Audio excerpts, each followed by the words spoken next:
¿Qué tal amigos, amigas? Muy buenas tardes. Bienvenidos a una emisión más de Consumo TIC, siempre con lo más relevante de las tecnologías de la información y la comunicación. En esta ocasión tenemos un invitado muy importante que en los últimos 8 años de su vida ha dedicado a la tarea no tan sencilla, yo diría bastante complicada, de lo que es la regulación, el mercado de la competencia de un sector de las telecomunicaciones tan importante como es este, ahora más en tiempos de pandemia, ha quedado más que evidenciado que es uno de los sectores muy importantes para el desarrollo económico, social, educativo, sanitario y un largo etcétera. Tenemos con ustedes al ingeniero Mario Fromo. Ingeniero, muy buenas tardes. Qué gusto saludarle. Un gusto estar contigo y con tu auditorio a tus órdenes.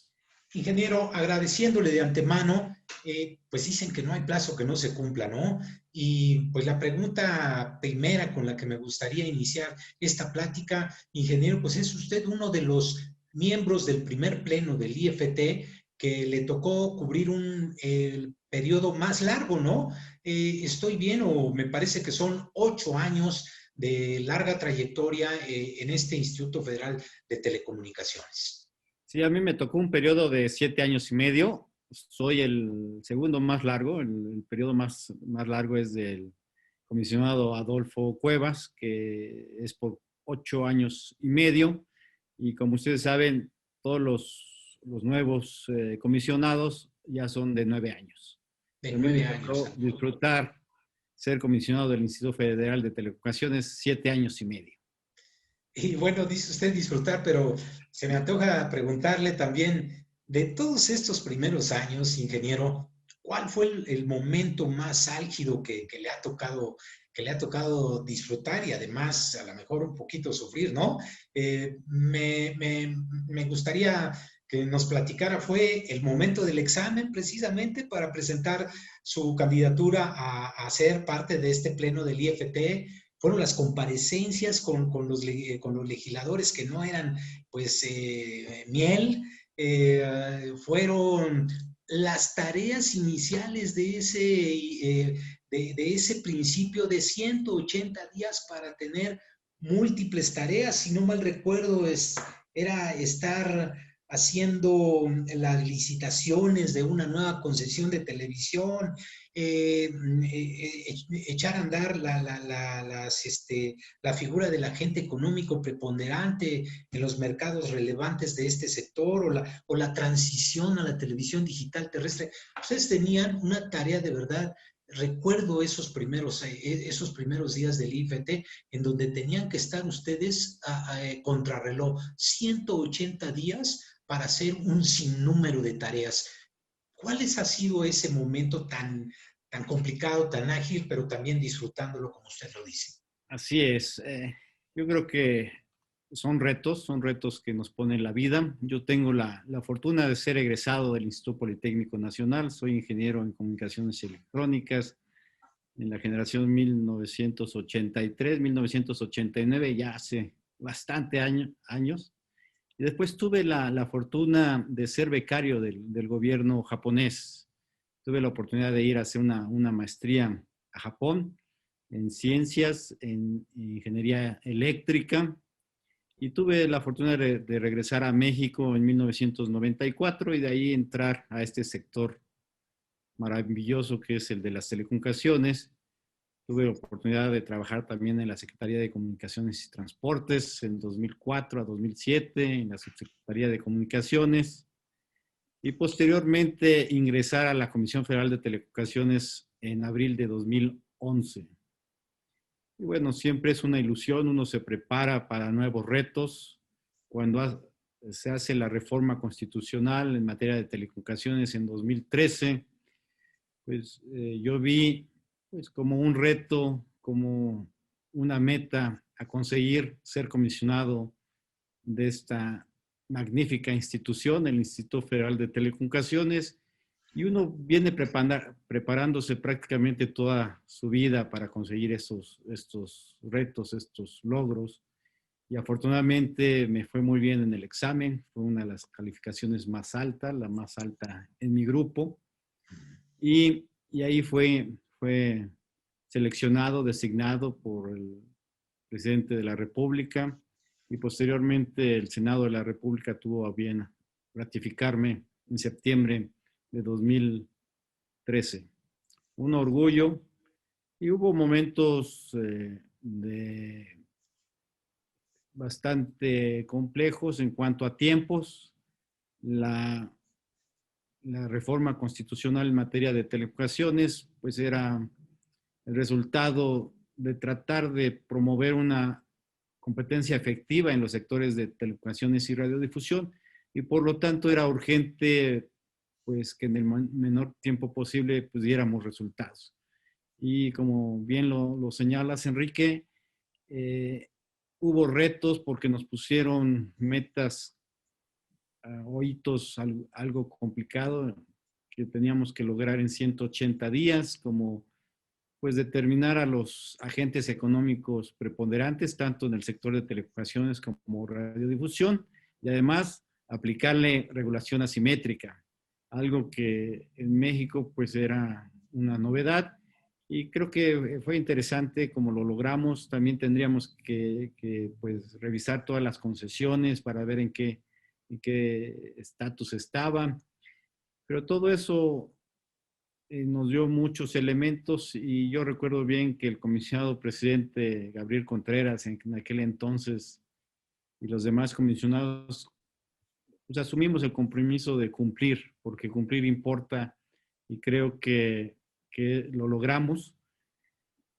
Después de 7 años de existencia del Instituto Federal de Telecomunicaciones, yo creo que uno de los mayores logros es el bienestar que hemos brindado a la gente. Nuestras acciones regulatorias a cargo del Instituto Federal de Telecomunicaciones, pues se han traducido en beneficio cuantificable para los usuarios de poco más de 540,000 millones de pesos. Ciertamente. Esto es algo importante. Se desapareció la larga distancia. Fíjate que estaba viendo mi carta de postulación cuando precisamente allá por julio, agosto de 2013, planteaba algunas ideas y yo propuse como visión del Instituto Federal de Telecomunicaciones que nos convertiríamos en 2 años en un referente internacional. Creo que nos tardamos un poquito más, pero somos actualmente un referente internacional en cuestiones de regulación.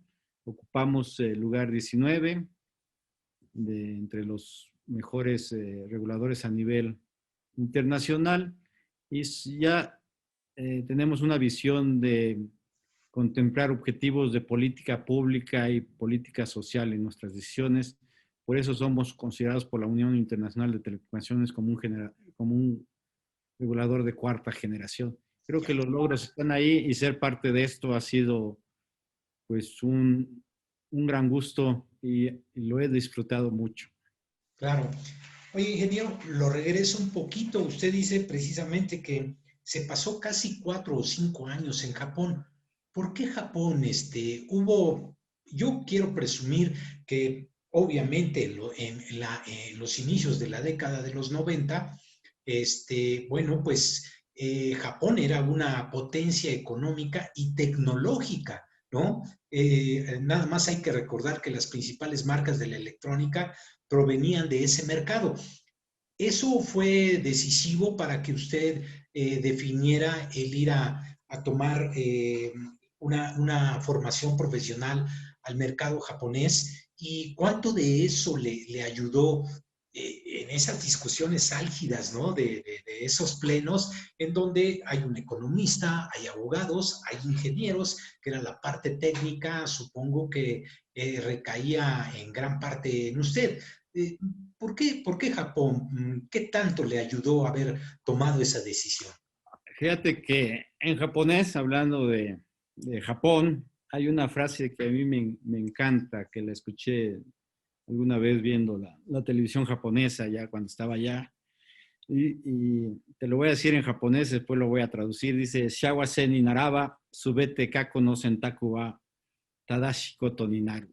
Esto quiere decir que si uno es feliz o se siente feliz, eso indica que todas las decisiones que uno tomó en el pasado fueron las correctas. Pero fíjate que la vida nos va llevando, ¿no? Y la familia es muy importante. Y a mí, pues mi padre en este contexto, pues tuvo mucho que ver en esto. A mí me gustaban mucho las matemáticas, tenía muy buenas calificaciones en la primaria, pero también me gustaba mucho jugar. Y anteriormente podíamos jugar en las calles, fútbol, fútbol americano. Y Sí. un día por ahí de cuando tenía 12, 13 años y que pues prácticamente había empezado a estudiar también francés porque yo todo el tiempo estudié en escuelas públicas y anteriormente las escuelas públicas no tenían clases de idiomas, No. prácticamente no había clases de inglés, pero bueno, en la secundaria pues unas cuantas palabras en inglés, pero bueno, mis padres haciendo mucho sacrificio nos pagaban clases. Yo empecé a estudiar francés, nomás que la casa de mis padres estaba por el metro General Anaya y me iba en metro y tardaba como 40 minutos a llegar al centro de la ciudad y ahí en la calle de Allende había una alianza francesa, ahí empecé a estudiar 6 meses, pero después, estando jugando un día en la calle, pasa mi padre y me dice, ven, acompáñame, y me llevó a una escuela de japonés que estaba a 4 cuadras de la casa. Y entré y vi un póster de una geisha en Kioto y me impresionó. Y desde ese momento dije, yo quiero ir a Japón. Y empecé a estudiar porque me quedaba cerca, muy cerca, y además porque mi padre me dijo, Japón es la potencia en electrónica actualmente, te estoy hablando de 1978, y creo que tú tienes facilidades para estudiar las matemáticas, podrías estudiar una ingeniería. Yo le dije, sí, me llama la atención estudiar una ingeniería en electrónica, y Japón era la potencia en electrónica en aquel entonces. Ciertamente. Y entonces después estudié 7 años ahí y tuve la oportunidad de concursar por una beca en la embajada japonesa para irme, cuando estaba yo en el sexto semestre de la carrera en el Politécnico, me dieron una beca para ir a estudiar la cultura y perfeccionar mi idioma japonés. Creo que me sirvió porque en 1990 yo obtuve el mayor grado que puedes obtener un extranjero en el idioma japonés. Entonces esto me abrió mucho las puertas. Tuve mi maestría, estuve en una universidad que se llama la Universidad de Keio. Y a diferencia de muchos países, esta universidad es privada. La primera universidad que hubo en Japón en 1886, por ahí, se fundó. Es privada, no es pública. Y con orgullo me tocó estudiar, digo que me tocó estudiar en esa universidad, pero las clases no eran en inglés, eran en japonés, y esto me sirvió mucho. Y después de ahí me aboqué mucho al área de fibra óptica. De hecho, yo tuve el aval porque del gobierno mexicano, claro, la beca era del gobierno japonés, pero había un filtro del gobierno mexicano y yo postulé para ir a hacer estudios de comunicaciones por fibra óptica y fue avalado y posteriormente el gobierno de japonés me dio la beca y tuve la oportunidad de estar 3 años ahí. Primero un año como estudiante de investigación, después 2 años de maestría y finalmente tuve la oportunidad de entrar a los laboratorios de investigación y desarrollo de tecnología en una empresa japonesa, la mayor en su momento, más bien la única y la más grande que había para telecomunicaciones internacionales, que se llamaba KDD, que es Kokusai Denshin Denwa, o sea, eh, en español sería teléfonos y telégrafos internacionales, así se llamaban las compañías, AT&T así se llamaba también la compañía de telefonía y telégrafos de América, y la japonesa que era otra que había, NTT, que era la Nippon Telephone and Telegraph. Así, en ese entonces era importante el telégrafo, te estoy hablando de esa época, pero bueno, En 1994 tuve la oportunidad de estar un año en los laboratorios de investigación y desarrollo de tecnología de esta empresa japonesa y trabajando sobre sistemas de comunicaciones ópticas de alta velocidad. Y después decidí regresar a México y creo que, como ya lo dije, uno toma las decisiones y finalmente, si en un momento se siente feliz, eso quiere decir que todas fueron las correctas. Con muy buen tino para estar ahora viviendo esta etapa. Ingeniero, regresando otra vez a nuestro presente, ¿cuál es este perfil de usted técnico, mucho en la parte técnica?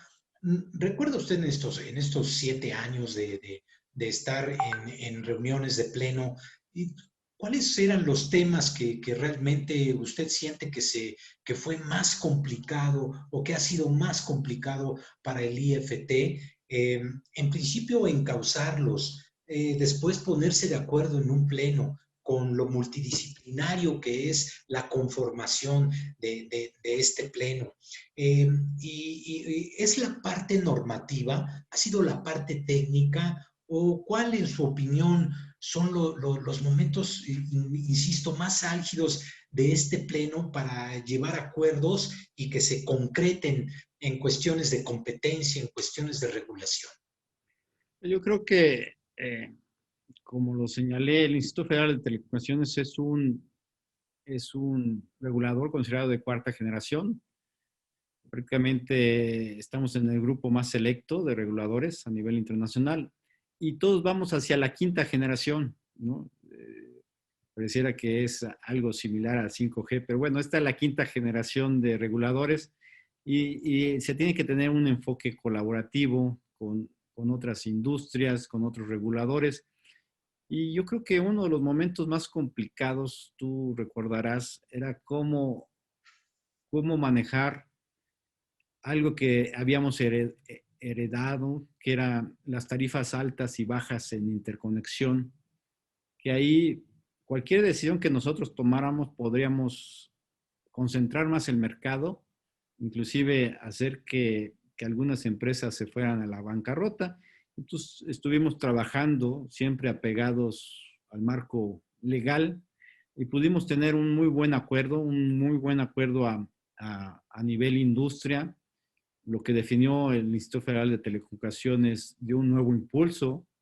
De hecho, junto con la desaparición de la larga distancia a principios de 2005, pues prácticamente lo que ha permitido grandes beneficios a la sociedad, que las tarifas hayan bajado más del 40% en alguna cuestión de comunicaciones móviles.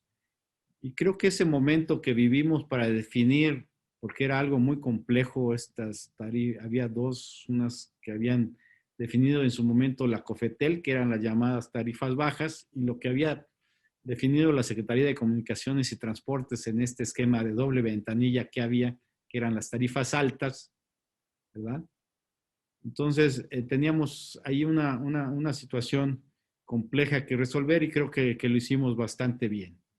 También cuando AT&T quería entrar a México, pues había algunas situaciones que había que considerar. Cuando compró Usacell, cuando compró Nextel, había que dar resultados rápidamente. Se trabajó mucho, fines de semana, y afortunadamente pudimos dar certeza, la certeza que dio origen a la entrada de AT&T o AT&T a México. Y con esto grandes beneficios. Tú sabes que cambió el esquema, hubo planes desde ese momento donde el roaming internacional en Estados Unidos y Canadá prácticamente desaparecía. Lo que otros reguladores a nivel mundial estaban tratando de resolver, aquí el mercado lo resolvió y creo que fue uno de los grandes aciertos. Otro de los grandes aciertos del instituto que ahora lo hace referente a nivel internacional como uno de los mejores en cuanto a administración de espectro radioeléctrico, es que tú recordarás que anteriormente radiodifusión y telecomunicaciones se manejaba totalmente diferente. Nosotros tomamos la decisión y bueno, sí hubo algunas voces en contra de unir el espectro radioeléctrico en una sola unidad, todo lo que tenía que ver con el espectro para radiodifusión y el espectro de telecomunicaciones en una sola unidad. Y creo que eso nos hizo ser realmente convergentes, entre otras cosas, y nos ha posicionado muy bien también que el Instituto Federal de Telecomunicaciones, a través de uno de sus ingenieros, José Arias, un director general, fue seleccionado para ser responsable de dirigir los trabajos del Comité 4, que es uno de los comités más importantes de telecomunicaciones terrestres, donde se analizó y se discutió temas de 5G en la pasada conferencia mundial de radiocomunicaciones que se llevó a cabo en 2019 en Egipto, y México hizo muy buen papel, logramos muy buenos acuerdos y logramos pavimentar, entre otras cosas, pues lo que es el camino al 5G y a todo lo que son las comunicaciones satelitales de órbita baja, que todo esto va a propiciar que tengamos un desarrollo eficiente de las telecomunicaciones y la radiodifusión en nuestro país. Ingeniero, como usted mismo dice, disfrutar del trabajo que se realiza creo que es una de los grandes beneficios que nos puede dar la vida, ¿no? Estar trabajando en eso que tanto nos gusta. Va a ser difícil para usted dejar esta tarea que, aunque yo califico que es complicada, que no es nada sencilla, la regulación, estar buscando la competencia de mercado. ¿Cuáles son los temas que le hubiera gustado abordar, estar en ellos? No sé, estamos en el umbral de la 5G y con ellos se ven venir muchísimas cosas provechosas para la población, para el consumidor final, pero que también va a exigir regulación, delimitar cuestiones de competencia, etcétera.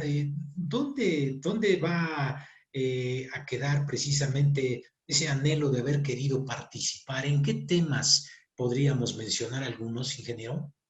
Yo he estado participando, tengo el honor de haber representado a mi país en varias conferencias mundiales de la Unión Internacional de Telecomunicaciones. Depositaron en mí la confianza y fui designado jefe de delegación alterno, por ejemplo, en la Conferencia Mundial de Radiocomunicaciones 2019 en Egipto, también en la conferencia de plenipotenciarios en 2018, en la de 2014, también en la de comunicación, cuando estaba en la COFETE, en la Conferencia Mundial de Telecomunicaciones Internacionales en Dubái en 2012. Y en estos foros se han venido pues analizando los temas que ahora pues son una realidad en muchos mercados, ¿no? Cierto. Por ejemplo, en la Conferencia Mundial de Telecomunicaciones Internacionales de 2012, pues el debate era prácticamente lo que era ciberseguridad, lo que era seguridad en estas redes en lo que es la Internet, y si se tenía o no que regular. Después, en las conferencias mundiales de plenipotenciarios, pues también se veía si la UIT debería entrar al mundo de las TICs o no, y finalmente pues están adentro. Entonces esta experiencia internacional me ha permitido también ser parte de lo que se toma en cuenta en las decisiones. Aunque no me va a tocar tomar la decisión final en México, sí me posibilitó tomar algunas decisiones a nivel internacional. Por ejemplo, tengo la fortuna desde 2018, de abril de 2018, de ser el presidente del Comité Consultivo Permanente número 2, tiene que ver con radiocomunicaciones, que es dependiente de la Comisión Interamericana de Telecomunicaciones, de la CITEL, que depende de la OEA, de la Organización de Estados Americanos.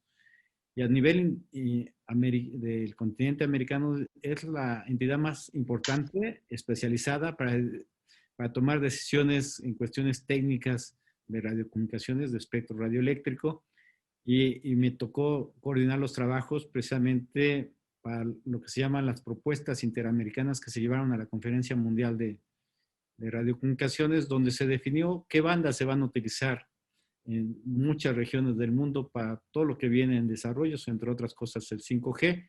Por ejemplo, ahí se discutió una banda, que es la banda de 6 GHz, que está vista para hacer la continuidad de Wi-Fi 6, pero también se puede utilizar para 5G. Entonces hay un debate muy interesante ahí de si este espectro se vuelve de uso libre o de uso determinado. Y aunque no me va a tocar tomar la decisión en México, me tocó participar de las discusiones a nivel internacional. Y también todo lo que tiene que ver con el Internet de las Cosas, inteligencia artificial, lo que es la industria 4.0, la transformación digital de la sociedad, lo que es realidad virtual, realidad aumentada.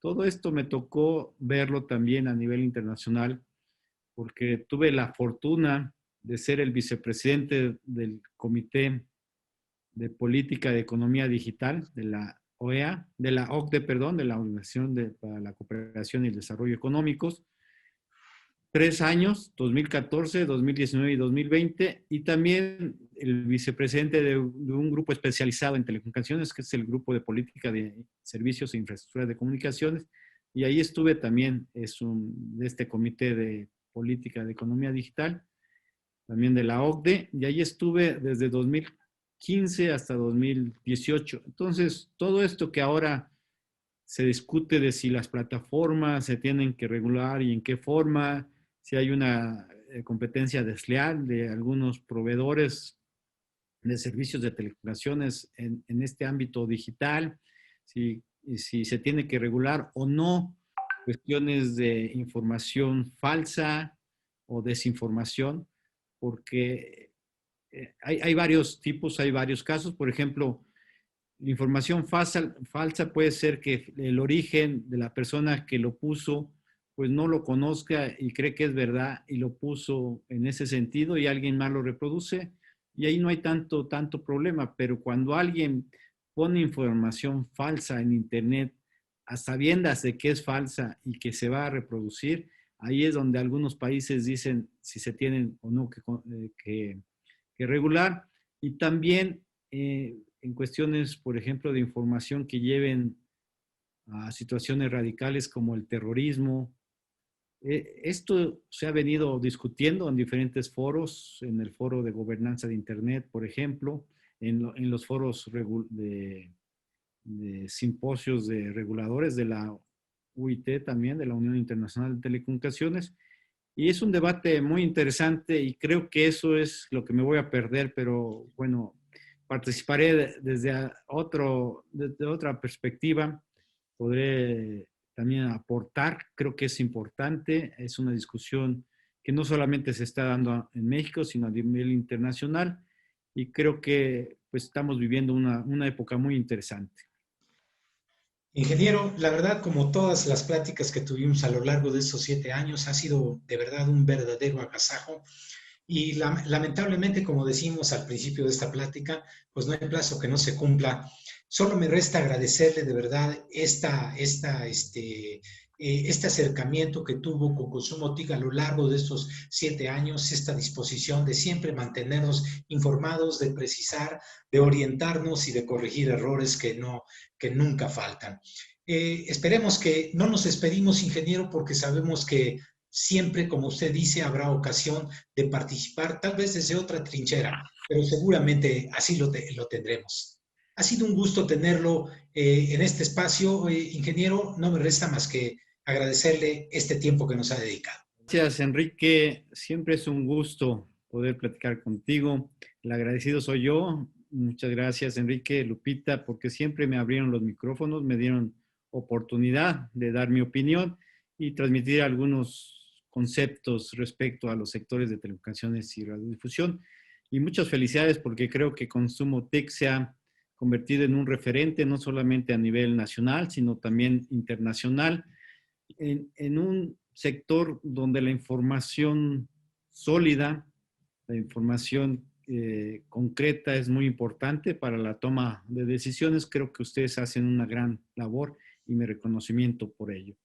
También, si me lo permites, me gustaría reconocer a todos los funcionarios del Instituto Federal de Telecomunicaciones que han hecho posible que nos posicionemos como uno de los mejores reguladores a nivel internacional en estos sectores de telecomunicaciones y radiodifusión, y además como autoridad en competencia económica en estos sectores.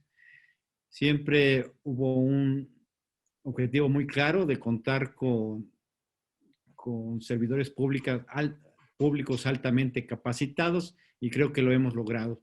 También mi reconocimiento a todos los colegas que han conformado el Pleno del Instituto Federal de Telecomunicaciones, a nuestro presidente comisionado, Gabriel Contreras, a Ernesto Estrada, a Fernando Borjón, Marilena Estadillo, Adolfo Cuevas, y actualmente a la nueva generación, a partir de Javier Juárez, Arturo Robles, Sóstenes Díaz, Ramiro Camacho.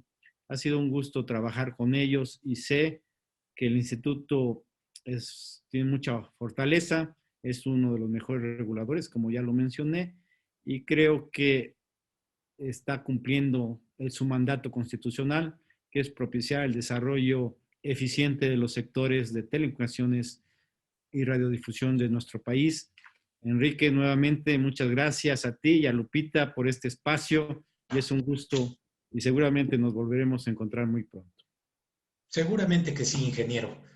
Amigos, amigas, les agradecemos en todo lo que vale el habernos acompañado en una emisión más de Consumo TIC. Nos vemos en la próxima.